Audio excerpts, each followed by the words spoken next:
Veranópolis, Educação, Ensino e Culturas Escolares. Por Eliana Gasparini Cherry. Abre aspas. Os historiadores sabem que o conhecimento que produzem não é mais que uma das modalidades da relação que as sociedades mantêm com o passado. Fecha aspas. Chartier, 2007, página 21. É a partir dessa modalidade, surgida entre sujeitos e suas memórias, que o presente texto busca possibilitar reflexões sobre a educação, sobretudo a formal/escolar, de Veranópolis. Para sua elaboração, percorreram-se caminhos através da revisão de livros e dissertações, além do uso de fontes como fotografias e entrevistas com professores e alunos de tempos históricos distintos. As fontes apresentam várias memórias, como as de Valdemar Barbieri, 2023, nota 19. Mecânico e fotógrafo. Nasceu em 1955 na comunidade de Vila Azul, área rural. Filho de um mecânico e de uma dona de casa. Que expressam a importância da educação para a constituição do sujeito. Aí, um belo dia, vem o seu Ruas, Elias Ruas Amantino, lá em casa e diz, entre aspas, e o que você faz? Entre aspas, eu digo, estudo e trabalho com balas e mandolates lá no Sangalli.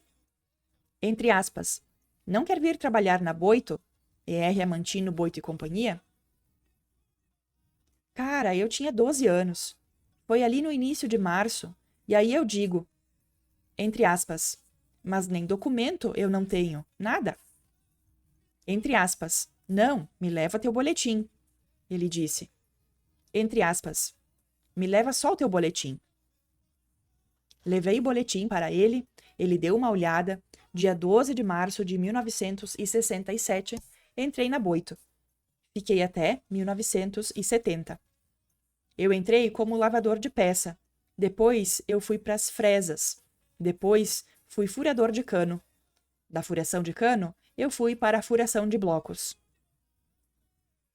Mesmo sem possuir documentos pessoais, apenas com o boletim escolar, ou seja, o fato de estar estudando credenciou o jovem a iniciar uma profissão. De um dado que pode parecer simples, nasce a possibilidade de refletir sobre a importância da educação. Assim, escrever sobre a educação formal em Veranópolis é ter presente quais são suas instituições de ensino em 2024, para compreender aspectos de sua constituição ao longo do tempo. Portanto, será apresentada uma breve sistematização das informações institucionais das escolas, incluindo seus nomes, anos de criação/funcionamento e localização. A instalação das escolas públicas municipais ocorreu em locais variados, com predominância de áreas periféricas do município, como bairros e zonas rurais. Desde sua fundação, os prédios passaram por inúmeras readequações e ampliações, em resposta ao crescimento demográfico e territorial das áreas urbanas, bem como às exigências de maior escolaridade, que também incentivaram a criação do ensino noturno. Esses fatores impactaram também em suas nomenclaturas, demonstrando adequações e necessidades de tempos históricos diversos, assim como as legislações educacionais do país, que sofreram variações de acordo com os períodos democráticos e ditatoriais. A descentralização dos prédios escolares e as construções e ampliações realizadas denotam a democratização do acesso e a importância atribuída à educação. Atualmente, a rede pública municipal de ensino é composta pelas seguintes instituições: Escola Municipal de Ensino Fundamental Felipe dos Santos. Foi fundada pelo governo do estado em 1916, na área central do município. Em 1919, iniciou o curso noturno de alfabetização. Em 1940, passou à denominação de Grupo Escolar Felipe dos Santos, com inauguração do prédio atual em 1943. Em 1979, passou a ser a Escola Estadual Felipe dos Santos, primeira a quarta série. Em 1989, tornou-se a Escola Estadual de Primeiro Grau Incompleto Felipe dos Santos. A partir de 2010, passou a ter gestão municipal. Seu espaço sediou, entre 1962 e 1983, outras instituições de ensino, como o Ginásio Municipal Dom Pedro II, que, em 1971, passou a ser Ginásio Estadual de Veranópolis, e a Escola Estadual de Segundo Grau Veranópolis. Costa, 1998, página 494. Escola Municipal de Ensino Fundamental Irmão Jerônimo. Foi criada como Grupo Escolar Dom Vital em 1959, na linha Tomás Flores. A partir de 1962, passou a denominação de Escola Irmão Jerônimo, sendo inaugurada no bairro Valverde em 1989, como extensão da Escola Rural. Em 1993, foi intitulada Escola Municipal de Primeiro Grau Incompleto Irmão Jerônimo. Costa, 1998, página 452. Escola Municipal de Ensino Fundamental Adriano Farina. Foi fundada pelo município em 1960, no bairro Santo Antônio. Em 1975, foi construída a nova escola na localização atual. A partir de 1983, passou a oferecer aulas nos 3 turnos, sendo novamente ampliada em 1985. Costa, 1998, página 463. Escola Municipal de Ensino Fundamental Senador Alberto Pasqualini. Foi criada em 1960, no bairro Renovação, como Grupo Escolar Senador Alberto Pasqualini. Passou por 2 ampliações, em 1985 e em 1992. Costa, 1998, página 444. Escola Municipal de Ensino Fundamental Irmão Arthur Francisco. Foi criada em 1962, no bairro Medianeira. Em 1977, passou a denominação de Escola Municipal Irmão Arthur Francisco, com a subsequente construção do prédio de 2 andares em 1979. Foi diversas vezes renomeada Escola Municipal Irmão Arthur Francisco, primeira a quarta série, em 1979, Escola Municipal Irmão Arthur Francisco, primeira a quinta série, em 1983, e Escola Municipal de Primeiro Grau Incompleto, Irmão Arthur Francisco, em 1988. Em 1988, foi novamente ampliada com a construção de seu segundo prédio. Costa, 1998, página 454. Escola Municipal de Ensino Fundamental Irmã Joana Aimé.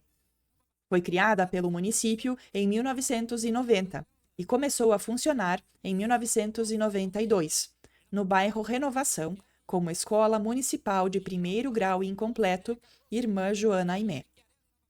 A partir de 1993, foi implementada a pré-escola. Passou por 2 ampliações do prédio entre 1996 e 1997, passando à Escola de Primeiro Grau Completo Irmã Joana Aimé. Costa, 1998, página 497. Como resultado de fatores variados, entre os quais se destacam a Constituição Federal de 1988 e a Lei de Diretrizes da Educação Brasileira de 1996, as escolas de educação infantil passaram a ser uma obrigatoriedade do poder público municipal, assim como das iniciativas particulares que já existiam anteriormente.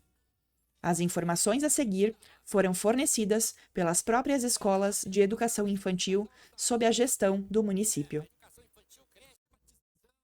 Escola Municipal de Educação Infantil Irmã Carmelita, criada em 1988, localizada no bairro Santo Antônio. Escola Municipal de Educação Infantil Anita Dallagnol Amantino, criada em 1978 pela Sociedade Assistencial aos Menores de Veranópolis, entre parênteses, SAMEV, localizada no bairro Santa Lúcia, foi municipalizada em 2006. Escola Municipal de Educação Infantil Hilda Hoffmann Perufo, criada em 2009, após o desmembramento da educação infantil da Escola Municipal de Ensino Fundamental Irmão Jerônimo, localizada no bairro Valverde. Escola Municipal de Educação Infantil Irmã Laura, criada em 2011 a partir de um modelo padrão de escolas desenvolvido pelo Ministério da Educação, localizada no bairro Renovação. Escola Municipal de Educação Infantil Virgínia Bernardi, criada como Grupo Escolar Professora Virgínia Bernardi em 1957, localizada no bairro São Pelegrino, foi gerida pelo governo do estado até 2023, ano em que foi municipalizada, passando a ser uma escola de educação infantil. Até a criação do Colégio Estadual São Luís Gonzaga, Veranópolis contava apenas com escolas privadas para o nível de ensino médio. Assim como ocorreu com as escolas municipais, a mudança na denominação da escola seguiu as normativas federais da educação. Colégio Estadual São Luís Gonzaga, criado como Ginásio Estadual Secundário de Veranópolis, em 1970, funcionava na área central do município, junto ao Grupo Escolar Felipe dos Santos. Em 1976, passou a ocupar o espaço do Ginásio Divino Mestre, atual prédio da instituição. Em 1979, passou à denominação de Escola Estadual São Luís Gonzaga, 5ª a 8ª série, sediando também a recém-criada Escola de Segundo Grau Veranópolis. Em 1984, com a inclusão das séries iniciais, passou a se chamar Escola Estadual de Primeiro Grau São Luís Gonzaga. A partir de 1989, houve a unificação com a Escola Estadual de Segundo Grau Francisco de Assis. Costa, 1998, página 430. Escola Estadual Dom Mateus Pasquale, localizada na linha Afonso Pena, comunidade de Nossa Senhora do Monte Ibérico, foi criada em 1948 como Escola Isolada de Monte Ibérico. Ao longo do tempo, passou por inúmeras denominações. Grupo Escolar Monte Ibérico, em 1948, Escola Rural Dom Mateus Pasquale, em 1953, Escola Estadual de Primeiro Grau Incompleto Dom Mateus Pasquale, em 1953, Escola Centro de Demonstração, em 1968, e, finalmente, Escola Estadual de Primeiro Grau Dom Mateus Pasquale, em 1988. Costa, 1998, página 441. As escolas privadas atuaram em Veranópolis desde o início do século XX, estando sob a gestão de ordens religiosas, como a Congregação das Irmãs de São José de Chambéry, Escola São José e Colégio Regina Coeli, o Instituto dos Irmãos Maristas, Colégio São Luís, Ginásio Divino Mestre e Instituto Nossa Senhora Medianeira, e a Ordem dos Frades Menores Capuchinhos, Seminário Seráfico São José, que concentraram suas atividades na área central do município. Atualmente, essa rede de ensino é composta por 2 instituições filantrópicas. Colégio Regina Coeli, fundado em 1917 como Escola São José, foi renomeado para Ginásio Regina Coeli em 1948, quando foi inaugurado o atual prédio. A Escola Normal Regina Coeli foi criada em 1954 para a formação de professores.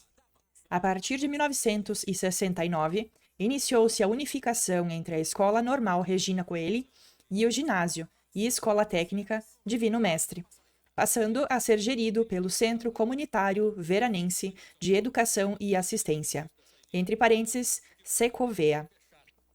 Em 1975, passou a denominar-se Escola de Primeiro e Segundo Graus Regina Coeli. Matiello, 2013, página 57. Academia Veranense de Assistência em Educação e Cultura, AVAEC. Fundada em 1958, com a subsequente criação do Colégio Agrícola de Veranópolis em 1966, do qual ainda é mantenedora. Em 1978, passou a designar-se Colégio Veranópolis, Escola de Segundo Grau. Em 2012, assumiu a gestão da Escola de Ensino Fundamental Evolução. Atualmente, está organizada em Unidade 1, Escola de Ensino Fundamental, e Unidade 2, Ensino Médio e Técnico. AVAEC 2024. O percurso institucional apresentado até o momento está em consonância com os dados disponíveis no site do Instituto Brasileiro de Geografia e Estatística, IBGE, 2023, e estimula uma reflexão sobre os processos que desencadearam os seus resultados. Em 2010, a taxa de escolarização de 6 a 14 anos de idade era de 99,3%. Na comparação com outros municípios do estado, ficava na posição 71 de 497. Já na comparação com municípios de todo o país, ficava na posição 346 de 5.570. Em relação ao IDEB, no ano de 2021, o IDEB para os anos iniciais do ensino fundamental na rede pública era 6,9 e para os anos finais de 5,7. Na comparação com outros municípios do estado, ficava nas posições 32 e 65 de 497.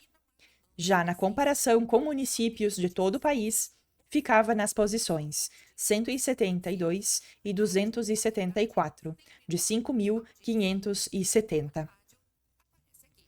Com base em dados positivos, emerge a pergunta: como se constituiu a educação veranense ao longo do tempo? As fontes utilizadas apresentam respostas por meio das representações individuais e coletivas da educação local. Dessa forma, as entrevistas representam aspectos constituídos, tanto de forma individual quanto coletiva, permitindo visualizar cenários e compreender relações pessoais nos períodos históricos abordados. Os receptores e os produtores da história educacional de Veranópolis assumem o caráter representativo, uma vez que a escolha dos sujeitos, feita pela equipe do projeto, buscou abranger períodos e sujeitos distintos, bem como instituições de ensino formal, tanto públicas quanto privadas. É essencial salientar que essas representações não refletem a verdade completa e única, mas possibilitam a emergência de novas memórias e narrativas. Assim, das representações históricas que emergem das memórias, surgem aspectos da história local em diferentes espaços temporais e suas peculiaridades, como afirma Isabel Durli-Menin, 2015, página 22. Conduzir as diferentes narrativas e suas construções requer um trabalho que tenha um olhar atento às diferentes identidades e memórias contidas em um espaço escolar. As articulações existentes entre as práticas culturais que constituem a construção da memória coletiva e sua representação no espaço social necessitam de um olhar de observação sobre o vivido que resultou na narrativa de uma história local. Assim, torna-se imprescindível a sensibilidade analítica às modificações nos dispositivos das representações da cultura escrita, do papel à imagem, da oralidade à internet, dos livros aos meios digitais. As relações estabelecidas entre as bibliografias e as entrevistas conferem significado à história da educação local. Esta área de conhecimento tem desenvolvido pesquisas e socializado informações sobre os diferentes aspectos da educação, exigindo, portanto, escolhas e recusas. A partir dessas considerações, optou-se por dividir este capítulo em subcapítulos que dialogam entre si. Com a delimitação temporal e geográfica escolhida, é necessário relacionar a história da educação com as diversas escritas possíveis sobre o tema. Nesse sentido, a cultura escolar dialoga com a história da educação de Veranópolis. De acordo com Dominique Julia, 2001, página 10, a cultura escolar não pode ser estudada sem a análise precisa das relações conflituosas ou pacíficas que ela mantém, a cada período de sua história, com um conjunto das culturas que lhe são contemporâneas: cultura religiosa, cultura política ou cultura popular. Para ser breve, poder-se-ia descrever a cultura escolar como um conjunto de normas que definem conhecimentos a ensinar e condutas a inculcar, e um conjunto de práticas que permitem a transmissão desses conhecimentos e a incorporação desses comportamentos, normas e práticas coordenadas a finalidades que podem variar segundo as épocas. Entre parênteses, finalidades religiosas, sociopolíticas ou simplesmente de socialização. Fecha parênteses. As diversas condições vivenciadas pelos veranenses revelam, entre os entrevistados, contextos comuns, como a rigidez dos professores, o respeito pelo profissional docente e o uso de materiais didáticos. No entanto, também evidenciam dificuldades, como a distância da escola e a falta de materiais e uniformes, que contribuem para novos olhares sobre a educação. Assim, foram selecionadas categorias que surgiram das falas de entrevistados, para auxiliar na elaboração deste capítulo. Culturas escolares, práticas cotidianas, materialidades e imaterialidades. As práticas escolares podem ser compreendidas como ações desenvolvidas nos ambientes educacionais. Nesse sentido, algumas delas foram lembradas pelos entrevistados e selecionadas por serem fundamentais para a sua constituição. Entre essas práticas estão os exames, o rigor disciplinar, as peraltices, as atividades curriculares, as punições e os recursos didáticos. As práticas descritas neste texto não representam uma totalidade, mas sim um caminho de memórias a serem suscitadas. Assim, para a aluna Eliane da Luz Mendes, 2024, nota 20, costureira, nasceu em 1970 em uma família de baixa renda. Seu pai era pedreiro e sua mãe empregada doméstica. Ambos eram migrantes. As exigências e a disciplina rigorosa perpassam suas lembranças na escola Adriano Farina. Abre aspas. Era muito rigoroso, sabe? Muito rigoroso. A gente tinha que saber a tabuada de cor e salteada. Tudo era rigoroso. A gente tinha que cantar o hino todos os dias, fazer uma fila e cantar o hino. Fecha aspas. Questionada sobre o cotidiano escolar, permeado por normas e disciplina, a professora Natalina Carrillo Valduga, 2024, nota 21, professora aposentada, filha de imigrantes espanhóis, nasceu na cidade de Tupanciretã. Quando criança, sua família migrou para Veranópolis. Relembra sua experiência como aluna no Colégio Regina Coeli e também sua atuação profissional no Colégio Estadual São Luís Gonzaga. Assim, sempre teve normas não tão rígidas, mas dos alunos estarem sempre bem. Quando eu comecei pequenininha, quando o professor entrava na aula, a gente levantava, todo mundo levantava, rezava ou fazia o sinal da cruz. Depois sentava. Daí, até o tempo que eu me aposentei, as coisas mudaram muito. E assim, olha, o que eu notei na parte da disciplina é assim, que o primeiro lugar para tu teres disciplina e ter respeito, tu tem que ter, inclusive para ter autoridade, a gente tem que ter capacidade. Tu tem que estar preparada. Tu tem que saber o que está fazendo, o que que tu vai dar, onde quer chegar. Ter essa segurança da competência que tu sabes. E se assim, abre aspas, o professor não sabe tudo, fecha aspas. Não sabe tudo, nunca vai saber. Mas, digamos assim, o básico seria interessante, que daí o aluno também respeita. E eu não sei, às vezes eu encontro muitos meus alunos e eu pergunto se eu era muito braba. Aí eles dão uma risadinha. Mas eu era exigente, não era braba. Até uma vez, uma aluna disse uma coisa e eu dei uma gargalhada na sala de aula. Ela disse, abre aspas, ai que bom ter professora bem-humorada, fecha aspas.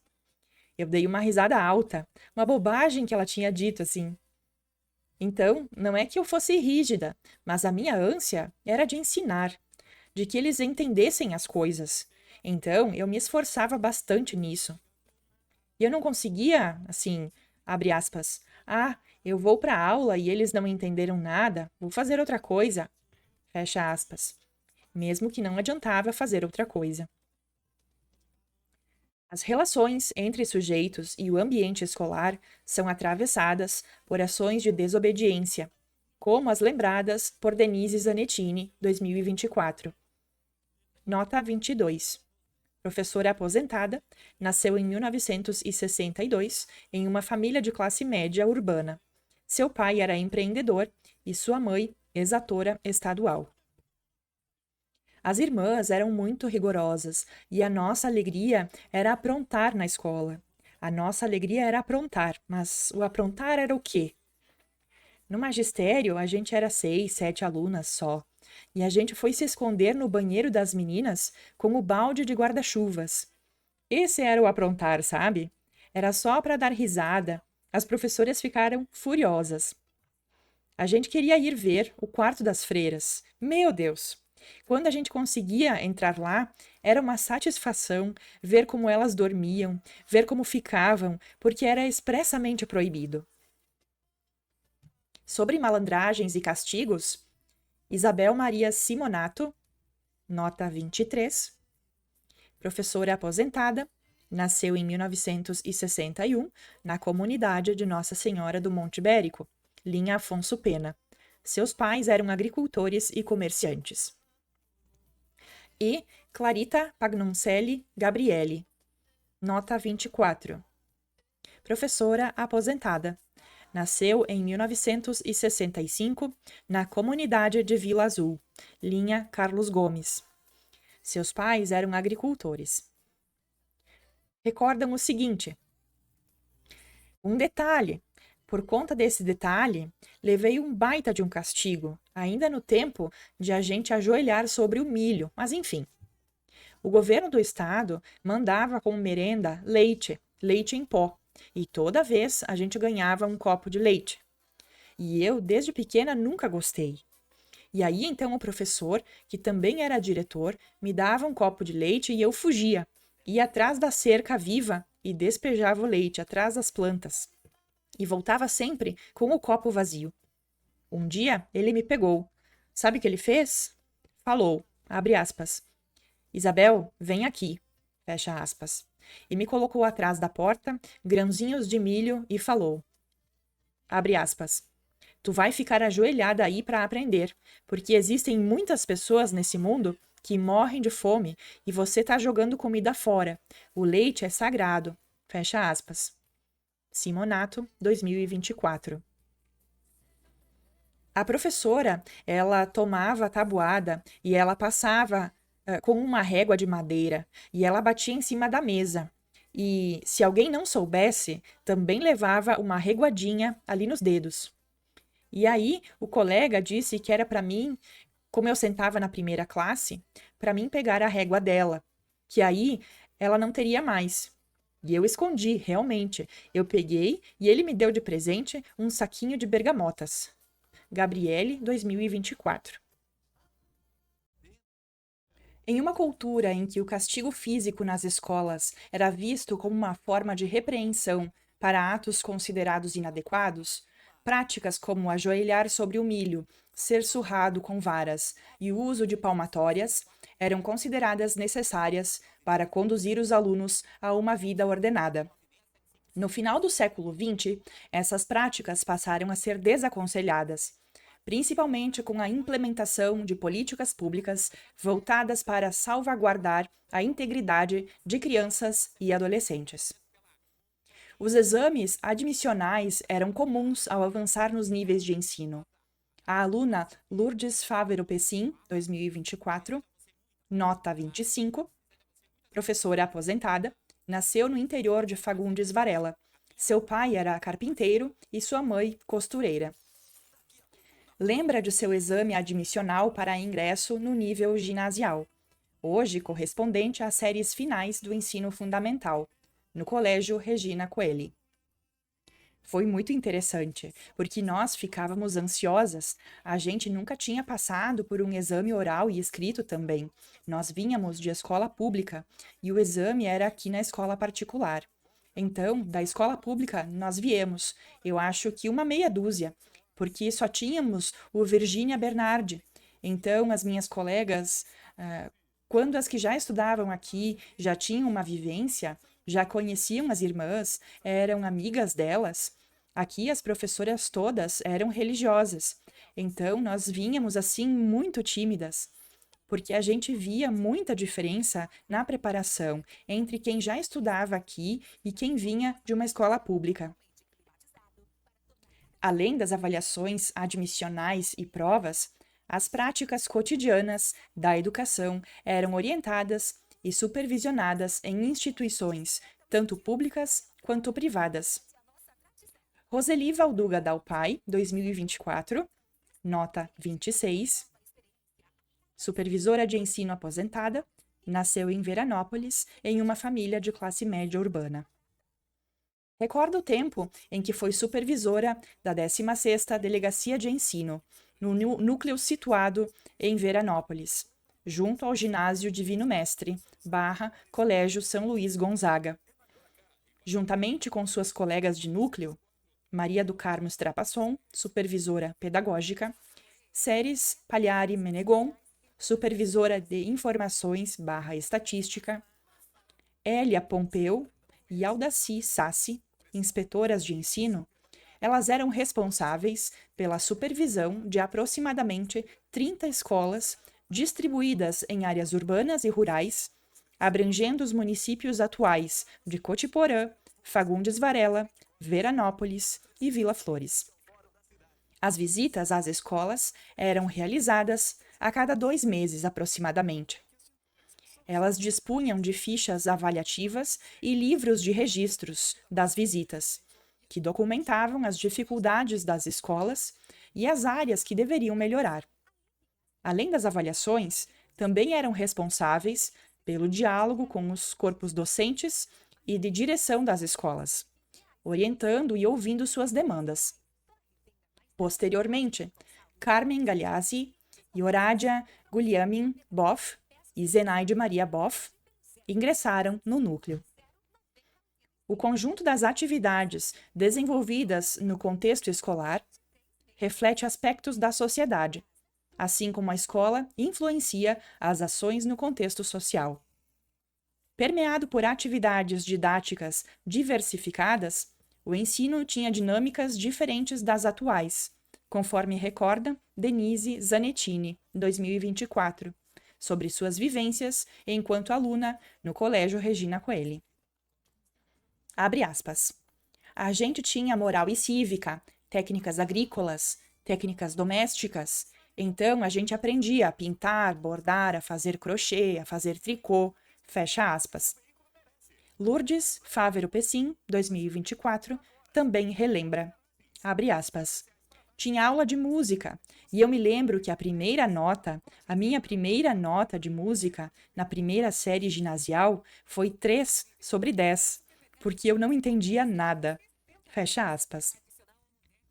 Para a constituição das escolas e suas práticas, alguns depoimentos apontam para quesitos como a existência de crianças na localidade.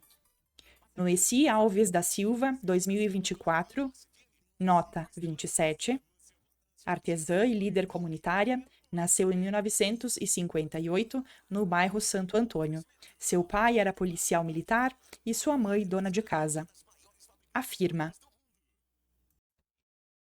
quando começou a escola aqui no bairro Santo Antônio, Adriano Farina, não era aqui embaixo, era na metade do morro.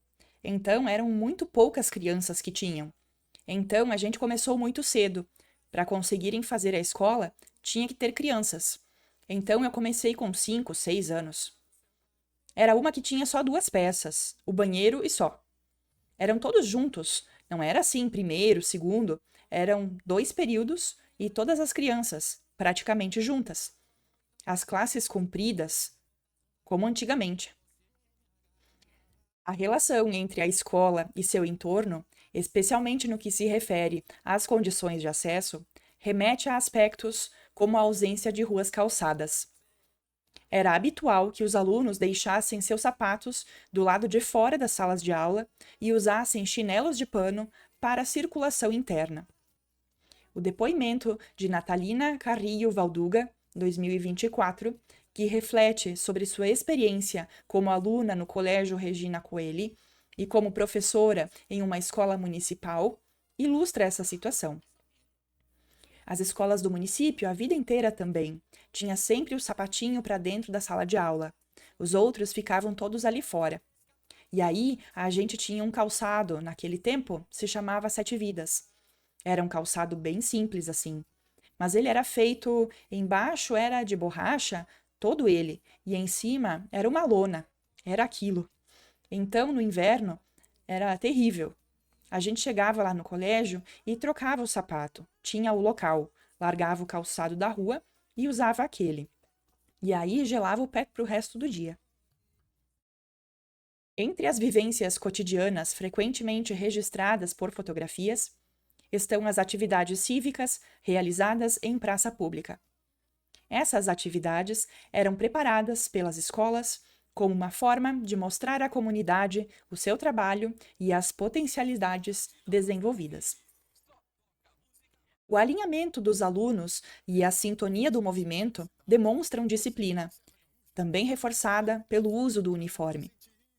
Os desfiles cívicos, que incluíam a participação de escolas e instituições, ocorreram por muitos anos em frente a prédios públicos. É importante associar esse período ao uso da educação como um instrumento de afirmação do patriotismo durante o governo ditatorial de Getúlio Vargas, no Estado Novo, 1938 a 1945. Nesse período, a escola era compreendida como uma oficina do Estado, e assim foi implantada a educação cívica, concomitantemente à obrigação do culto à pátria.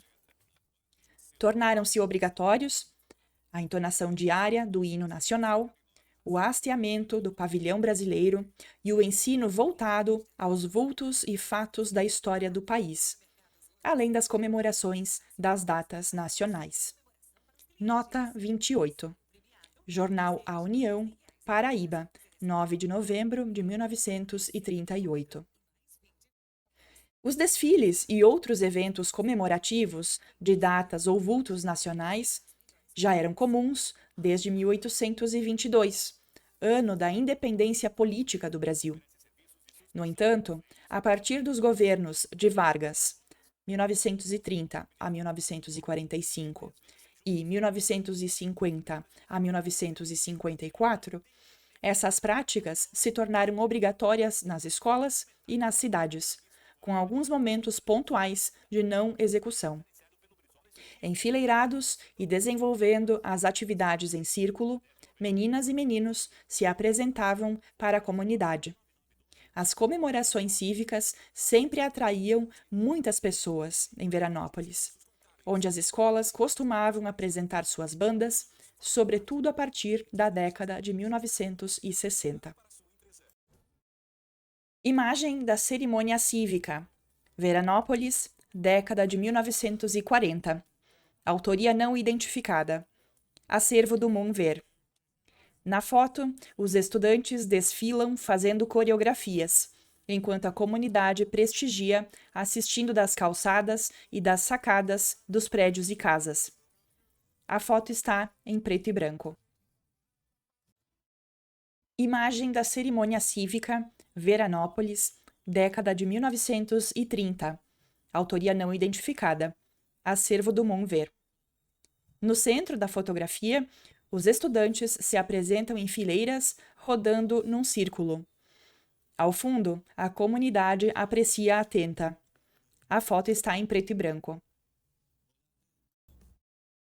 Os contextos em que as fontes são produzidas, bem como as relações sociais, políticas, econômicas e culturais envolvidas, resultam em uma narrativa que não pretende informar sobre aspectos das legislações, mas sim buscar nas relações do convívio o palco das cenas educativas. Essas relações apresentam memórias da materialidade do contexto escolar, tais como os uniformes e materiais escolares. O uniforme, especialmente, corresponde a um dos elementos constituidores dos processos educacionais. Mesmo sem a obrigatoriedade do seu uso, a preocupação em, entre aspas, bem vestir os filhos é destacada por Benedita Zandoná Secato, 2020, página 15. Nota 29. Professora aposentada e artista plástica. Nasceu em 1950 na linha Marquês do Herval, comunidade de São Francisco do Retiro. Seus pais eram agricultores. Exato, então assim, se tirava aquelas letras que estava escrito, aí deixava no quarador. E aí o que elas faziam? Uniforme para as crianças. Então, para os meninos, faziam a camisa. Mas eles faziam o chamado guarda-pó. Tanto que a minha mãe virou costureira de guarda-pó de crianças. Até hoje tenho na lembrança todos os guarda-pós feitos daquela maneira. Muito bonitos. Então as crianças iam com aquele guarda-pó. Pé descalço, claro, porque não tinham. Quem tivesse um tamanco já era grande coisa. Mas enfim, as crianças se viam bem vestidas, porque andavam muito esfarrapados. Bem vestidos, e ali iam para a escola e aprendiam o suficiente. As roupas demarcam espaços e eventos. No relato citado, identifica-se o valor atribuído à roupa de ir para a escola.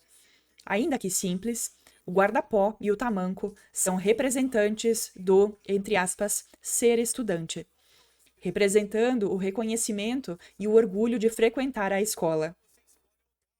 Ribeiro e Silva, 2012, destacam que, ao estudar uniformes, é importante lembrar que esses foram inicialmente uma orientação de médicos higienistas no início do século XX. Atendendo a diferentes intenções e necessidades, os uniformes são marcadores de espaços temporais e geográficos. Por exemplo, em cidades com temperaturas elevadas durante todo o ano, não há necessidade de tecidos e modelagens mais quentes. Ribeiro e Silva, 2012, página 578, afirmam que, das intenções iniciais para a adoção dos uniformes, outras foram incorporadas, e apesar de eles terem sido descartados em alguns períodos de nossa história, não deixaram de ser adotados, seja como componentes de controle dos corpos, seja como estratégias de visibilidade a projetos institucionais e governamentais.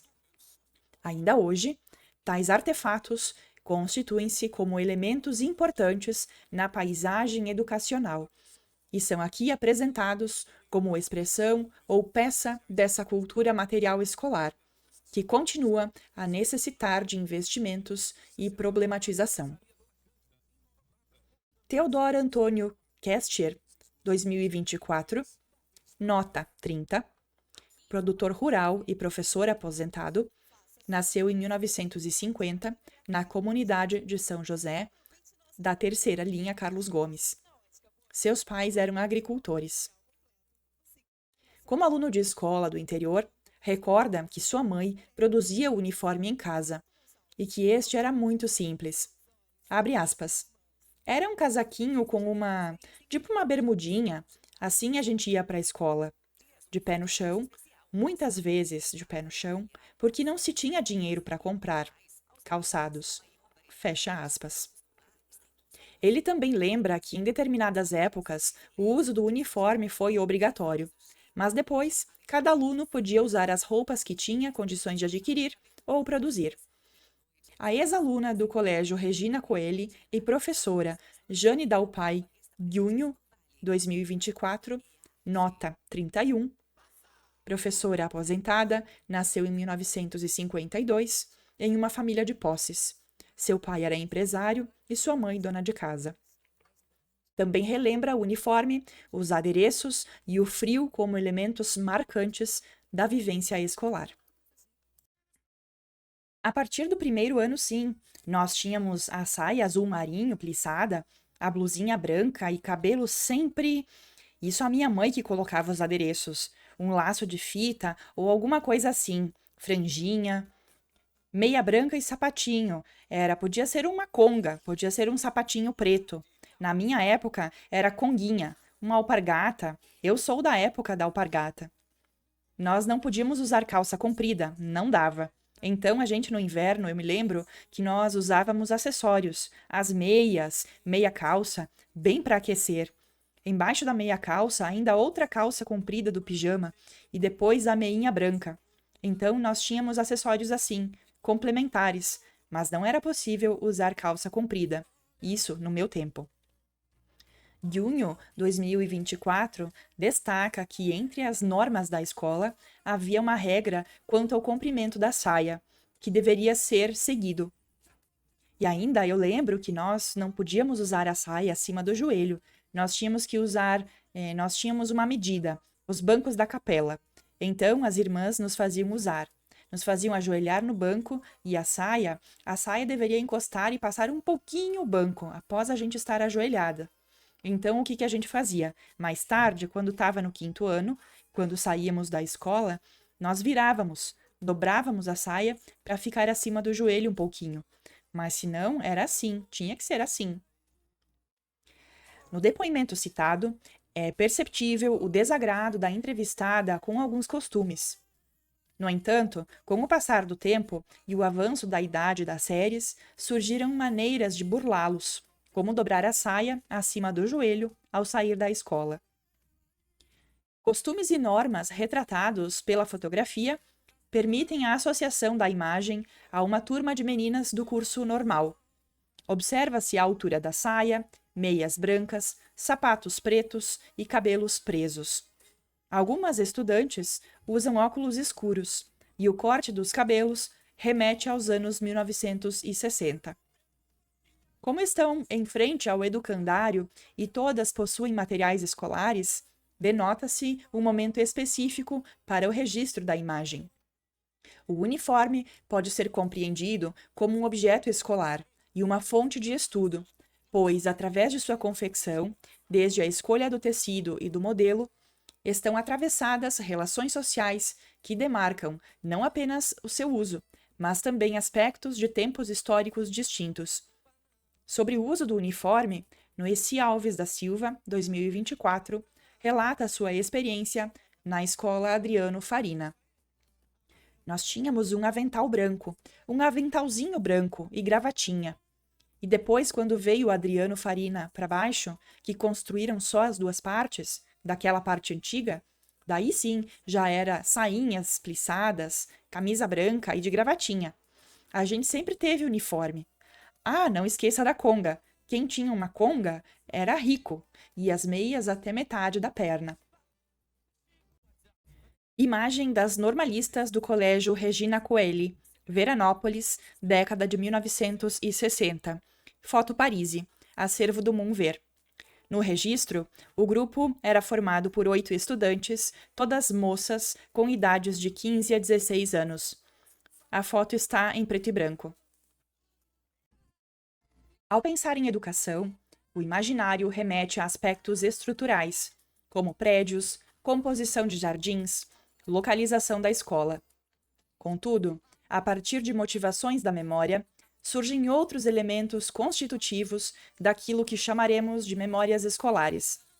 A educação, em qualquer município, é constituída pela cultura material, entendida como os vestígios encontrados nas escolas e que oferecem uma compreensão da materialidade das relações construídas no cotidiano da escola e fora dela. Rabelo, Densky, Câmara, 2010.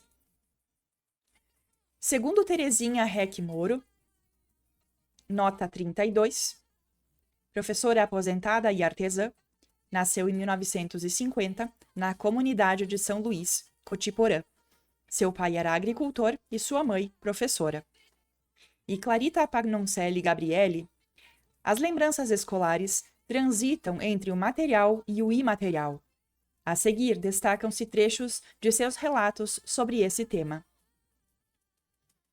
Porque naquela época, sim, era só uma professora com todas as turmas. Além disso, tinha a merenda também. Era muito bom. A gente conseguia, assim, aprender, porque, por exemplo, naquela época, a tabuada era uma coisa que na terceira série a gente já estava decorada. Então, foi muito bom. Era uma escola pequena, tinha aquelas classes antigas, sabe? Que daí era de 2 a 3 alunos cada classe e a gente guardava o material embaixo. Tinha o lugarzinho. Moro, 2023. Nós estudávamos em uma classe cabiam 2 alunos e o material era muito simples. Era um caderno, era um lápis que tinha uma borracha acoplada em cima. Não podia perder nem rasgar. Então tinha que apagar bem devagarinho. Economizar muito esse caderno, porque eu comprava o meu material escolar. Eu ainda tenho cadernos da minha primeira série guardados, porque eles têm um significado, uma memória afetiva muito grande para mim, porque tudo era muito suado. Nós sabíamos que não podíamos extraviar o material. A minha mochila era um saco de 5 quilos de açúcar e que a minha mãe usava, lavava e guardava. Gabriele, 2024. Imagem de alunos do Grupo Escolar Felipe dos Santos uniformizados para desfile cívico. Veranópolis, década de 1950. Foto Perim. Acervo do Mover. Na foto, aparecem 10 estudantes vestindo seus guarda-pós e ostentando a bandeira do Brasil. A foto está em preto e branco. Imagem da sala de aula do Grupo Escolar Felipe dos Santos, década de 1950. Autoria não identificada, acervo do Mover. Na fotografia, aparecem estudantes pré-adolescentes em um grupo de 20, sentados nas antigas classes. A foto está em preto e branco. É a partir de um conjunto de memórias individuais formadas em coletivos associados à história da educação de Veranópolis, que emerge a possibilidade de identidade local. Essa identidade implica reconhecer-se como sujeito da e na educação de Veranópolis, permitindo a identificação com os aspectos vivenciados e transmitidos. Assim, de simples espectador/leitor, é possível transformar-se em integrante dos processos educacionais, o que motiva a criação de mais memórias e identidades. Identidades solidárias, como a de Terezinha Reck Moro, 2023, ao mencionar sobre os materiais escolares, como livros e cadernos, exemplificam esse processo. Graças a Deus, nós, sim, mas a gente tinha colegas que às vezes a gente ajudava, comprava, porque a gente sabia que não tinham condições. E naquela época, a maioria das crianças tinham que nem uma pedra, aí fazia o trabalho naquela pedra, depois apagava para depois continuar. Tinha que gravar tudo, porque não tinha como depois. E livros, muito pouco. Para Lourdes Fávero Pessim, 2024, as lembranças refletem as adversidades enfrentadas em termos de oportunidades. Como bolsista no Colégio Regina Coeli, ao ser aprovada no exame admissional para o curso normal, deparou-se com uma realidade distinta daquela a qual estava habituada. Aqui as minhas colegas, a maioria, era gente de posses, E eu não tinha nem dicionário, eu não tinha revistas. Então, assim, trabalhos de técnicas domésticas, faz tudo um trabalho, ilustra e concorre com quem assinava a revista Cruzeiro e outras revistas. Era disparidade de oportunidades. A partir da perspectiva dos materiais escolares, a senhora Santina Abeck Mossi, 2023, nota 33, aposentada e artesã, neta de imigrantes sírios, nasceu em 1948 na linha Visconde de Pelotas, comunidade Nossa Senhora do Rosário, Fagundes Varela. Recorda a escassez desses itens e as adaptações necessárias. Naquela época, nem lápis e caneta tinha. A gente escrevia em uma pedra, a lousa de ardósia. E depois a gente lavava. Ia na escola com a esporta. Quem não tinha caderno, escrevia naquela pedra. Depois, mais com o tempo veio. No segundo, terceiro ano, a gente pegava o papel de padeiro, costurava e fazia um caderninho para escrever. E não tinha caneta. A gente tinha uma tinta que era dentro de um potinho de vidro. Era tipo uma caneta que a gente pochava, mergulhava lá dentro e escrevia. E se tinha muita tinta, a gente tinha um papel, tipo um papel mais grosso, e a gente botava em cima para não ficar borrado. Papel mata-borrão. Ao ser questionada sobre os materiais escolares utilizados para a alfabetização, Jane Dalpai Junho, 2024, lembrou alguns detalhes, como o nome da cartilha. Mas nós usávamos sim, a alegria de aprender, acho que era isso mais ou menos. Era uma cartilha. E a minha cartilha era bem usada, bem batida. Nós costumávamos comprar a cartilha daquelas que iam para o segundo ano. Então era uma prática das irmãs, porque eu acho que era difícil trazer de Porto Alegre. Nós não tínhamos como. Enfim, algumas vezes conseguia-se algumas novas, mas na grande maioria a gente comprava cartilhas, então apagava o que estava escrito, tudo direitinho, a gente comprava de segunda mão o livro e tinha que cuidar bem direitinho, para poder passar para os outros. Além do nome da cartilha, detalhes como a compra de materiais de turmas que estavam um ano à frente e o ato de apagar as respostas anteriores representam marcas de situações escolares que demonstram a especificidade e a importância do material escolar. O uso de cartilhas foi comum nas escolas brasileiras, recebendo denominações variadas, como a cartilha ou a carta de alfabetização. Independentemente do nome, elas foram utilizadas ao longo de muitas décadas do século XX e atravessam o século XXI, com características atualizadas. Os materiais escolares pertencem a diferentes tempos históricos, refletindo ações marcadas por contextos também distintos. Assim, nem sempre e nem todos os alunos tiveram abundância de materiais didáticos em suas vivências escolares. Eliane da Luz Mendes, 2024, lembrou, abre aspas, material escolar tinha que comprar. A gente dividia o lápis no meio, a borracha no meio, a gente não tinha pasta. A gente usava o saquinho plástico e o caderno, e era tudo que a gente tinha de material. Fecha aspas. Com escassez ou abundância, o uso de materiais didáticos auxilia nos processos educativos e, frequentemente, torna-se um marcador de memórias. É comum, por exemplo, recordar o cheiro do álcool das provas mimeografadas, as páginas soltas dos livros didáticos, as canetas que vazavam tinta e borravam os cadernos, bem como o uniforme escolar. Os alunos da segunda metade do século XX conviveram com práticas educacionais que dialogavam com as tecnologias de sua época.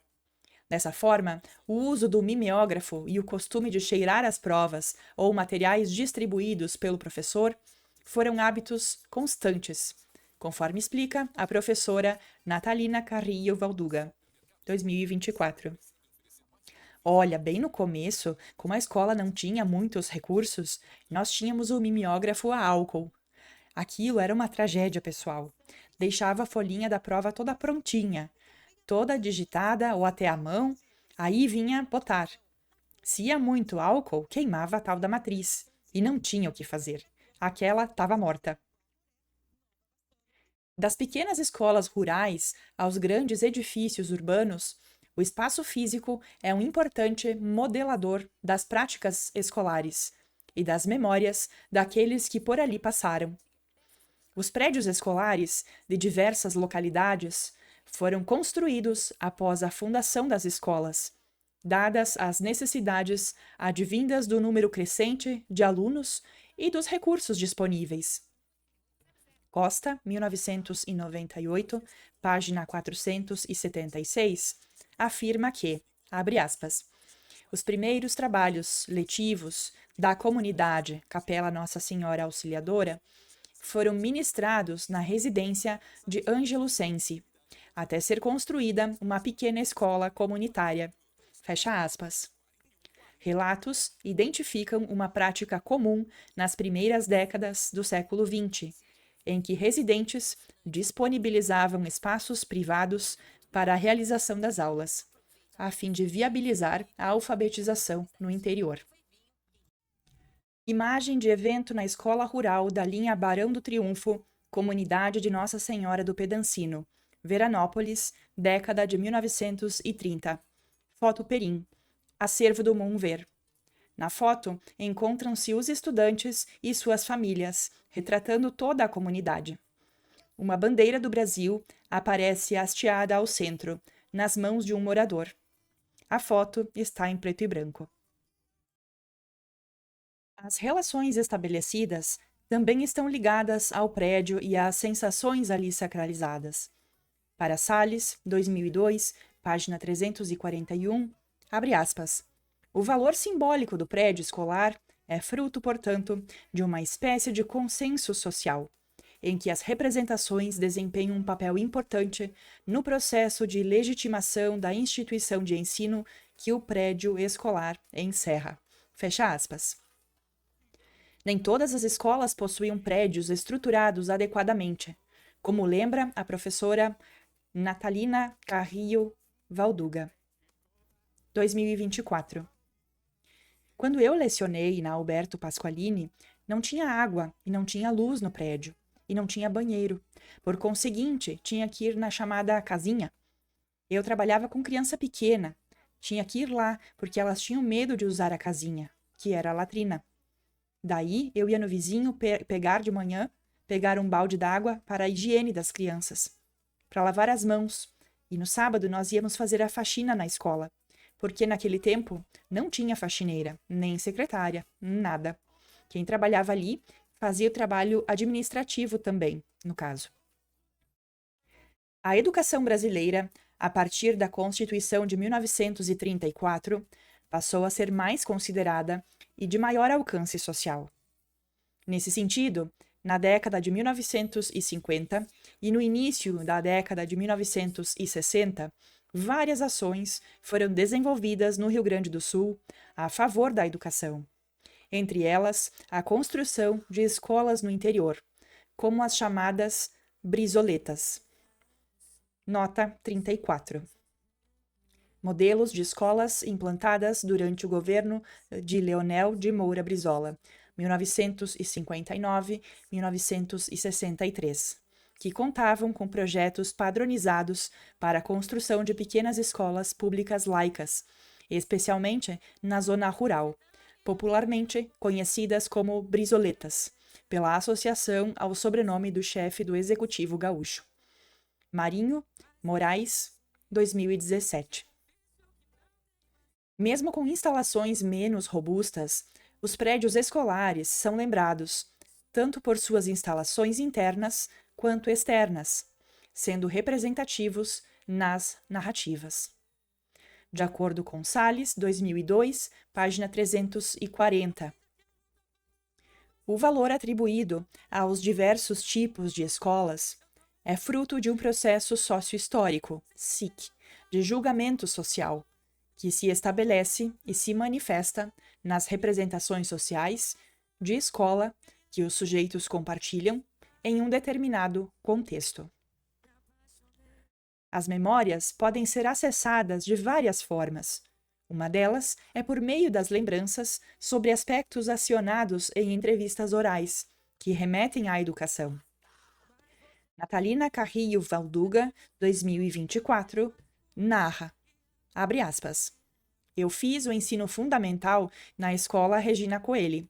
Eu tenho uma ligação muito grande com o Regina Coeli, porque eu estudei lá. Depois eu fui professora e as minhas filhas também estudaram lá. Fecha aspas. Para Natalina, o valor simbólico está associado à magnitude do prédio. Era um monumento na cidade, porque na ocasião tinha a igreja com mais imponência, acredito.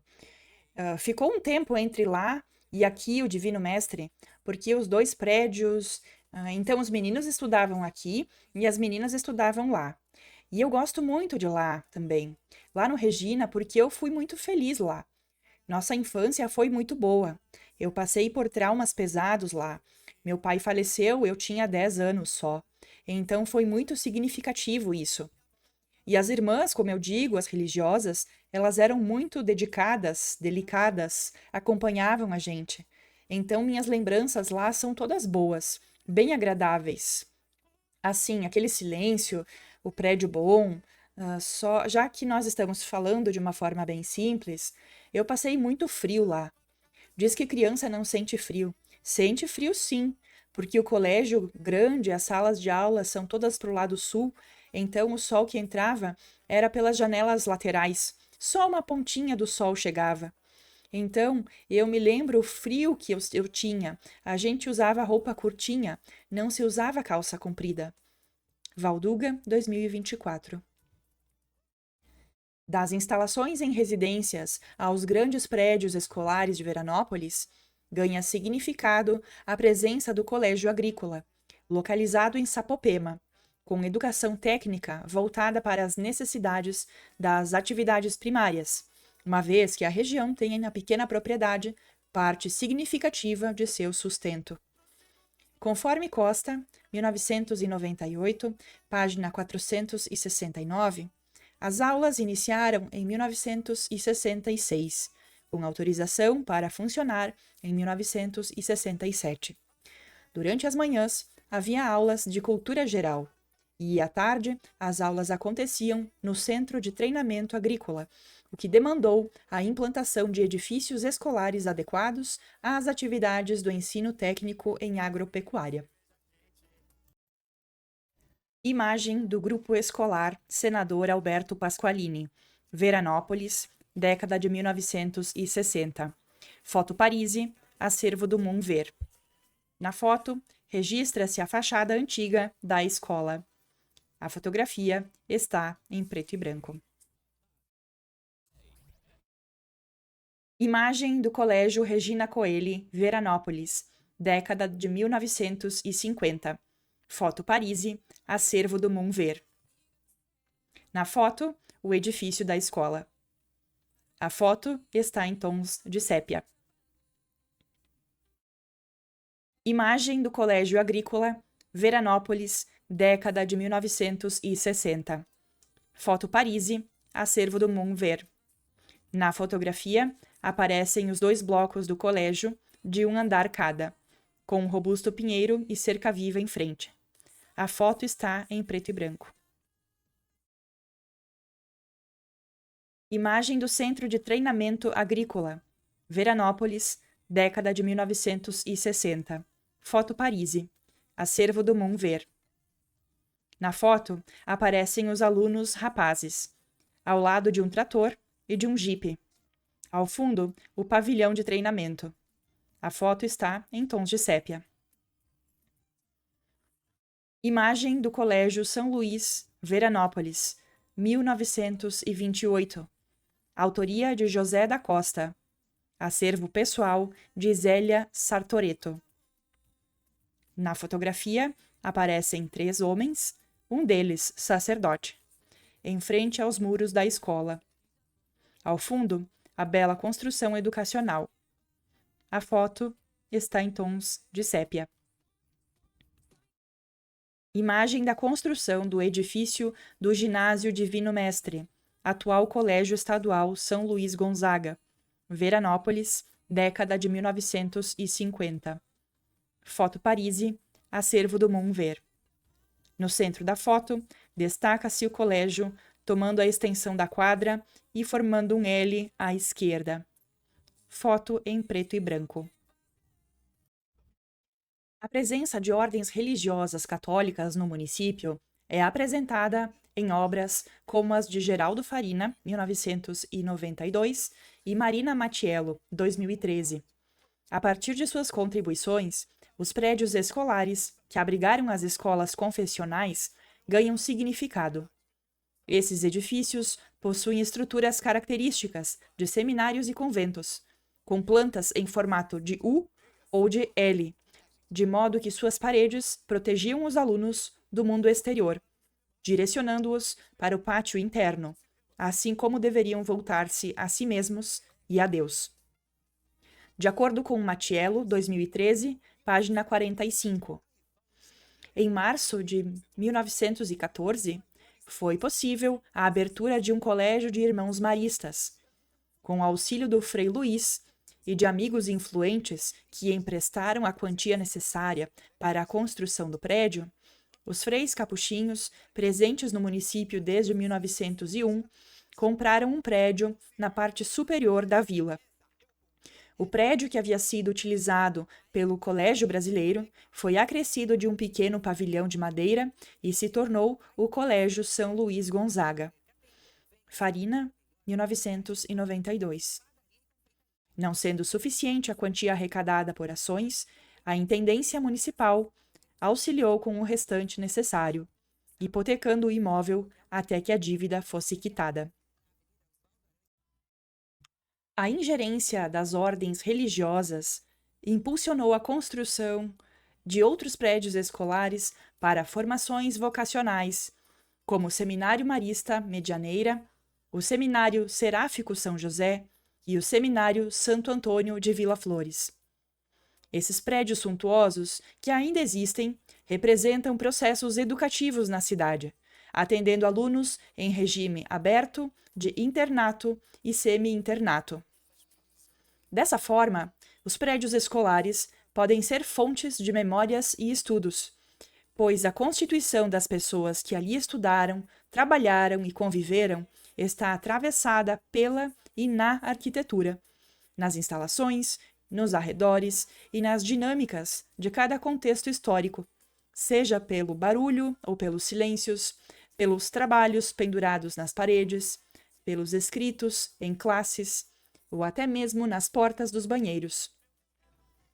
Para Escolano, 1998, página 26, o espaço escolar não é uma dimensão neutra do ensino, nem tampouco um simples esquema formal ou estruturas vazias da educação. Uma incursão às escolas rurais.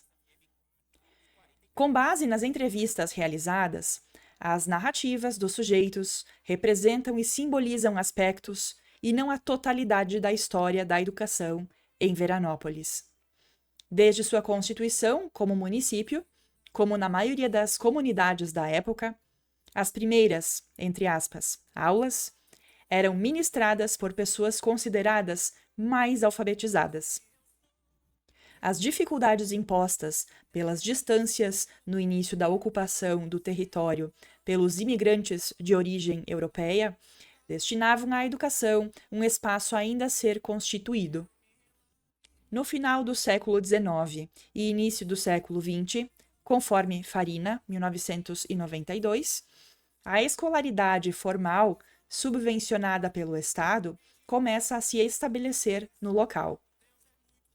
Nesse sentido, Rita Tedesco Parisi, 2021, nota 35, comerciante, nasceu em 1936 na linha Gonçalves Dias, comunidade de Nossa Senhora da Paz. Seus pais eram agricultores. Exemplifica as diversas culturas escolares presentes no meio rural. Escolaridade, eu quero te contar um pouquinho sobre a escolaridade nossa. Então, a gente não podia ir à escola antes dos 7 anos, porque já tinham muitos alunos e tínhamos a escolinha pequena, uma professora só, com 4 classes, 1º, 2º ano, 3º ano e 4º ano. Chegava no 4º ano, terminava a escola. Em sua entrevista, Rita menciona 3 aspectos que constituíram a educação formal de muitos veranenses: as escolas no interior do município, a atividade exercida pela professora, atendendo várias classes e séries, e o limite de até 4º ano de escolaridade na comunidade. Desse modo, muitos alunos não continuavam seus estudos, pois isso demandava deslocamento para o centro do município ou para a comunidade mais próxima, onde fossem oferecidos mais anos de escolaridade. O professor Teodoro Antônio Kiestes, 2024, iniciou suas atividades profissionais assim que concluiu o ginásio, na mesma escola rural em que estudou inicialmente, em São José da Terceira. Posteriormente, lecionou na escola da linha Conselheiro Rebouças e na escola João Leivas de Carvalho, comunidade de São José da Primeira, linha Barão do Rio Branco. Sempre atuou em áreas rurais, trabalhando com escolas multisseriadas no formato Brizoleta. Ele recorda que os alunos eram majoritariamente filhos de produtores rurais e faltavam muito para auxiliar os pais, sobretudo durante a época de colheita. A supervisora escolar Roseli Valduga Dalpai, 2024, no exercício de suas atividades, atendia escolas tanto do interior quanto da área urbana. Ela relata que as escolas rurais eram pequenas, com 2 ou 3 salas de aula, e algumas ofereciam residência para o professor anexa. Com o auxílio dos círculos de pais e mestres, entre parênteses, CPMs, eram promovidas melhorias estruturais, como a construção de cozinhas e banheiros, além da aquisição de materiais escolares. Conforme já salientado, os filhos, na maioria das vezes, auxiliavam nas atividades primárias da família e enfrentavam a falta de transporte público municipal, o que dificultava a continuidade da escolaridade, especialmente até a formação ginasial. Portanto, as experiências rememoradas não apenas evocam imagens de um tempo distante, mas também refletem aspectos dos períodos históricos educacionais. Mesmo com a existência de escolas no interior, algumas crianças não puderam estudar devido a fatores como a localização das escolas e das residências. Nessa direção, Miriam Mazarolo Zardo, 2023, nota 36. Artesã e aposentada. Nasceu em 1963, na linha Campos Sales, comunidade de Santo Isidoro. Seus pais eram agricultores. Relata o seguinte: lá na comunidade, a gente tinha escola, mas só tinha aula até o 6º ano. E depois, a gente dependia de ir para a cidade. Tinha transporte que passava para vir na cidade.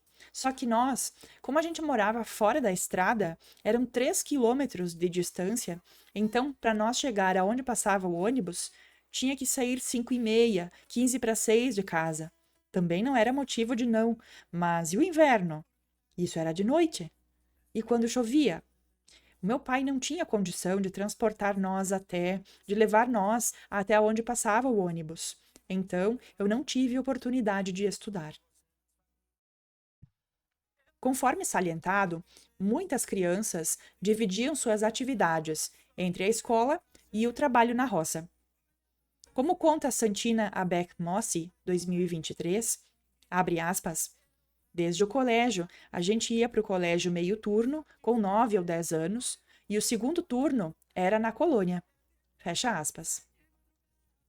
Conforme Clarita Pagnoncelli Gabriele, 2024, que atuou na escola Marina Largura, na comunidade de Nossa Senhora da Pompeia. O perfil do aluno era essencialmente de filhos de produtores rurais. No contraturno, eles trabalhavam na roça. Era um aluno acostumado às lidas na roça. Dormia cedo, muitos nem tinham televisão. A notícia chegava lá muito depois. Então, estudar, ouvir as novidades que nós trazíamos, era a coisa mais importante. Ao abordar aspectos da educação veranense em espaços rurais e urbanos, é importante considerar que todos contribuem para o desenvolvimento cidadão. Nesse aspecto, Isabel Durli-Menin, 2015, página 55, observa que compreender a consciência histórica é entender que o espaço geográfico sofre transformações ao passar do tempo. Possibilitar uma reeducação pelo olhar, pela análise, é compreender que as fontes materiais e imateriais são recursos valiosíssimos. Os lugares representam muito de nossa história. Contam, por intermédio de seu silêncio, as transformações que o tempo faz. Eles contêm rastros do passado, rastros que mantêm a memória e ajudam a construir a identidade local. Essa consciência do local desenvolve no sujeito o sentimento de pertencimento, sentimento esse que dá ao aluno a verdadeira dimensão das permanências. Portanto, peculiaridades e transformações se fazem presentes, mesmo com as modificações nos espaços. Apesar das dificuldades enfrentadas, os pais valorizavam a escola, como relata Benedita Zandoná Secato, 2020, página 15.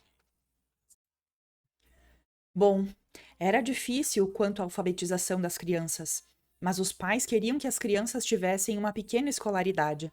Queriam que eles soubessem ler, escrever e fazer contas. Mas quem ia fazer isso se eram quase todos analfabetos? Então, eles tinham que procurar alguém que soubesse ler, escrever e fazer contas, e trazer para a comunidade. Escola simples. A família aqui, Secato, se preocupou com isso. Por isso que eles davam pousada para os professores, anos e anos e anos. Os professores paravam junto com a família, para poder educar os filhos dos imigrantes. Imagem da Escola Rural Municipal. Abre aspas. Aula Municipal de Alfredo Chaves, dirigida pela senhorita Dorvalina Guiuno. Fecha aspas. Veranópolis, autoria não identificada, acervo do Monver. Na foto, aparecem os pequenos estudantes, num grupo de 32 crianças de diferentes idades, junto de sua tutora. A foto está em preto e branco. Como não havia professores em muitas comunidades rurais, aqueles que atuavam muitas vezes precisavam se hospedar nas casas de alunos para exercer a profissão. O reconhecimento pelo trabalho se dava através do acolhimento e da oferta de produtos coloniais. Então, era a galhotinha, o burrinho, e as famílias enchiam de alimentos. Era o queijo, era a banha, era o frango, ovos, salame, cenoura, repolho, ervilha, o que tinham. Os professores ainda iam para casa com um rancho aqui da comunidade. Secato, 2020, página 15. Narrativas presentes no livro Raízes de Veranópolis, Costa, 1998, testemunham a existência das escolas no interior do município, desde o final do século XIX. Em 1890, foi criada a escola na Capela Nossa Senhora das Dores, na linha Gonçalves Dias. Conforme Isabel Carbonera e José Isidoro Carraro, Costa, 1998, página 449, essa foi uma das primeiras escolas da colônia Alfredo Chaves. A construção da escola antecedeu a da capela, e o espaço era utilizado para os encontros de oração da comunidade. Denominada Escola Municipal de Primeiro Grau Incompleto Henrique Dias, teve como primeiro professor o morador local Vitório Benedetti. Nesta localidade, existiu também a Escola Municipal de Primeiro Grau Incompleto Santos Dumont, que foi fundada em 1929, com o nome de Escola Municipal Parreira Horta. Em 1962, passou a se chamar Escola do Plano de Expansão Santos Dumont. Depois, em 1977, foi renomeada para Escola Municipal de Primeiro Grau Incompleto Santos Dumont. Costa, 1998, página 449. As trocas de nome entre 1962 e 1977 estão associadas às políticas educacionais do período. É importante salientar que, em 1962, o estado do Rio Grande do Sul era administrado por um governo que tinha a educação como um de seus pilares. De acordo com Costa, 1998, página 433, abre aspas, o ensino, em Lajeadinho, desenvolveu-se a partir de 1889, no Salão da Capela, fecha aspas. A escola isolada de Lajeadinho, como muitas outras, teve diversas alterações em seu nome. Os nomes das escolas, normalmente, homenageiam a localidade em que elas estão instaladas, podem fazer referência a personagens da história nacional, principalmente aquelas criadas em períodos marcados pela influência do positivismo, ou reverenciam moradores locais e professores, buscando estabelecer uma maior aproximação entre a comunidade e esses sujeitos que representam diversas contribuições para o local. Assim, a escola isolada de Lajeadinho foi criada em 1889 pelo município, passando à gestão do Estado em 1938, sob a denominação de Grupo Escolar Lajeadinho. Em 1960, passou a se chamar Grupo Escolar Ernesto Bortoli. Em 1969, Escola Rural Ernesto Bortoli. Em 1979, Escola Estadual de Primeiro Grau Incompleto Ernesto Bortoli. A Escola Estadual Paulina Lacerda Paludo também se enquadra neste contexto, pois, conforme Costa, 1998, página 434, a homenagem à professora estabelece o reconhecimento dela pela localidade. Fundada por volta de 1918 em Sapopema, recebeu inicialmente a denominação de Escola Municipal de Sapopema, passando posteriormente a se chamar Escola Isolada Tomás Flores e, em 1964, Escola de Primeiro Grau Incompleto Paulina Lacerda Paludo. Embora a ordem das denominações apresentadas coloque a escola isolada em segundo lugar, historicamente percebe-se que essa denominação precedeu a municipalização das escolas. Em conformidade com Costa, 1998, página 453, na linha Barão do Triunfo, Capela São Roque, a situação se repete. Na localidade, por volta de 1917, foi criada a Escola Padre Antônio Vieira, que em 1967 passou a se chamar Escola Rural Maximiliano Ferronato, e em 1968, Escola Isolada de São Roque, tornando-se posteriormente, em 1981, a Escola Estadual de Primeiro Grau Incompleto Maximiliano Ferronato. A Escola da Capela São Roque foi fundada por iniciativa de Maximiliano Ferronato, um imigrante italiano e autodidata, que foi professor na escola comunitária por 20 anos. Para muitas comunidades, a única forma de garantir aos filhos a oportunidade de ler, escrever e contar era através de pessoas da própria localidade que possuíssem tais habilidades, como foi o caso do patrono da escola da Capela de São Roque.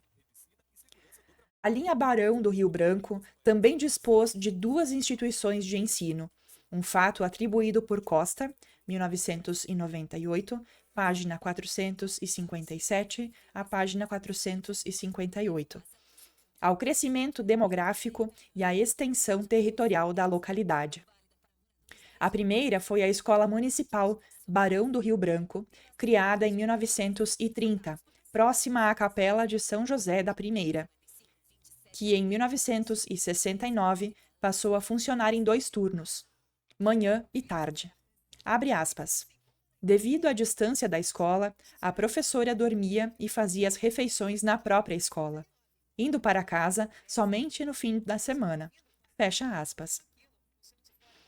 A segunda instituição foi a Escola Municipal de Primeiro Grau Incompleto João Leivas de Carvalho, fundada em 1952.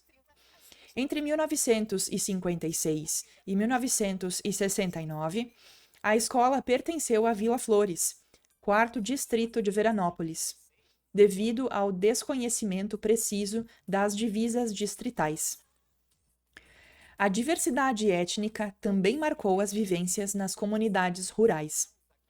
Nesse sentido, Fabiano Caxala, 2024, nota 37, comerciante, neto de imigrantes poloneses, nasceu em 1949, na linha 14 de julho, comunidade Nossa Senhora do Rosário, Veranópolis. Destaca a relação entre diversas línguas. Abre parênteses, português, italiano, polonês, fecha parênteses. Eu não tive dificuldade, porque na minha família se falava o português e o polonês. Quando eu fui na aula aos 7 aninhos, mais ou menos 7 ou 8 anos, eu tanto entendia já o italiano, o polonês e o português. Não tive dificuldade nenhuma. A lembrança da facilidade em compreender os 3 idiomas denota a diversidade e as oportunidades que muitas vezes eram consideradas normais, mas que, na verdade, possibilitavam variadas afinidades culturais. Profissão professor/professora. A profissão de professor/professora tem apresentado transformações ao longo de cada período histórico. Houve épocas de tamanho reconhecimento que ser casado com um docente era sinônimo de prestígio, sobretudo nas décadas de 1940, 1950, 1960 e parte de 1970. As mulheres percorreram caminhos de formação profissional e se tornaram a maioria nessa profissão, durante a segunda metade do século XX, quando a formação no curso normal, depois magistério, era suficiente para ministrar aulas no ensino primário. Conforme Lourdes Fávero Pessim, 2024, abre aspas, a própria profissão do professor, ela não é mais tão valorizada. Os professores do passado eram considerados uns gênios, bem respeitados. Hoje, coitados dos professores. Fecha aspas. Com 54 anos de experiência na área da educação, a professora Jane Dalpai Junho, 2024, também contribui para a reflexão sobre as mudanças na profissão docente. Na época, ser marido de professora era algo que elevava o status do homem. A mulher professora era muito respeitada, ela era vista de uma outra forma. Era uma autoridade na cidade, uma autoridade. O que aconteceu? O salário do professor, com o tempo, veio decaindo, tendo menos poder de aquisição, menos valor, veio decaindo e começou a diminuir, esmorecer o desejo de ser professor. Porque caminha paralelo. Eu não vou dizer esse endeusamento, mas esse respeito pelo professor. Aquilo que, como tu é visto, como tu és também remunerado, porque isso diz muito também da importância da tua profissão. E veio esmorecendo, e hoje nós temos poucos, quase nenhum curso normal. As professoras Isabel Maria Simonato e Clarita Pagnoncelli Gabriele relacionam a questão da profissão à remuneração ao longo do tempo. Quando eu comecei a lecionar no estado, vou te dizer uma coisa. A primeira coisa que eu comprei foi porque tinha que ir para o Vitório Costela, lá em São Valentim, vai de quê? Tinha que ter um carro e eu não tinha carro. Comprei um carro já no segundo, terceiro salário. Era bom, ganhava bem e o Regina Coelho sempre pagou bem também. Agora, faz 8 anos que eu estou aposentada, ao invés do meu salário progredir, ele regrediu e está regredindo dia a dia. É uma defasagem extraordinária. É uma defasagem sem comentário. Muito grande. Isso no decorrer de todos os governos. Não atribuo a ninguém. Simonato, 2024. E foi ali, Colégio São Luís Gonzaga, que eu me dei conta o quanto o salário do professor, até hoje, ele está aquém de outras profissões e das mais simples, mas não menos importantes. Quando um aluno meu, a diretora passou entregando o olerite, ele disse, abre aspas, Prof, tu tá rica, fecha aspas. E eu disse, abre aspas, vamos ver quanto eu recebi, fecha aspas. Eu abri e eu fui e mostrei. E ele me disse, abre aspas, mas vai trabalhar na Boito. Eu ganho mais que isso, fecha aspas. Até hoje eu me lembro dele, porque ele sugeriu que eu deixasse a profissão de professora para ir trabalhar na Boito, ER Amantino e Companhia Limitada, porque o nosso salário estava muito defasado. E hoje em dia continua essa luta no magistério por melhores salários. Gabriele, 2024.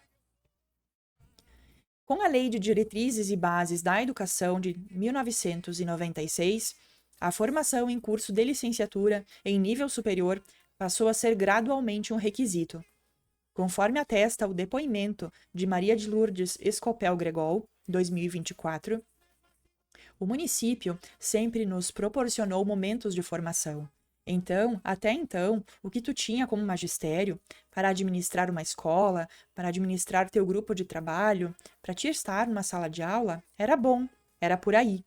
Mas só que as leis foram exigindo que a gente tivesse a formação.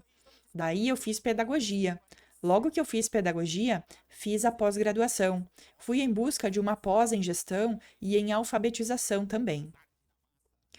Nas palavras da professora Maria de Lourdes Escopel Gregol, destacam-se as transformações e exigências decorrentes de políticas educacionais e, sobretudo, a necessidade de formação continuada na profissão docente.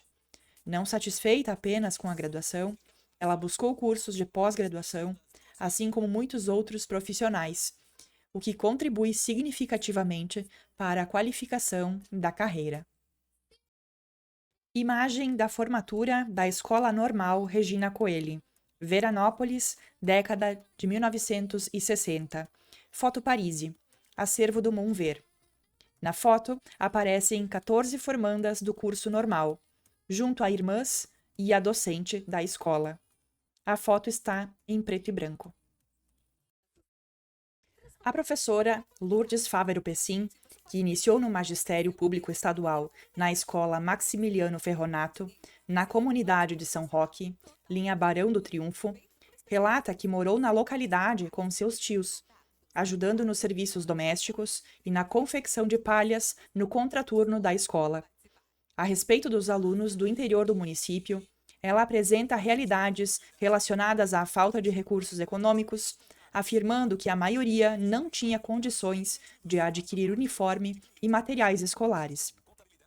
Além disso, muitos enfrentavam dificuldades ao conciliar os estudos com o trabalho nas propriedades rurais da família, no contraturno, fatores que refletiam no seu trabalho como professora. Eu tinha, de primeira à quinta série, 60 alunos. Pensa bem, 60 alunos. Ainda vinham os pais e diziam, abre aspas, o meu não tem idade, mas deixa ele vir enquanto, só de ouvinte. Fecha aspas. Era assim. Eu começava com os maiores, porque eles já tinham a quinta série.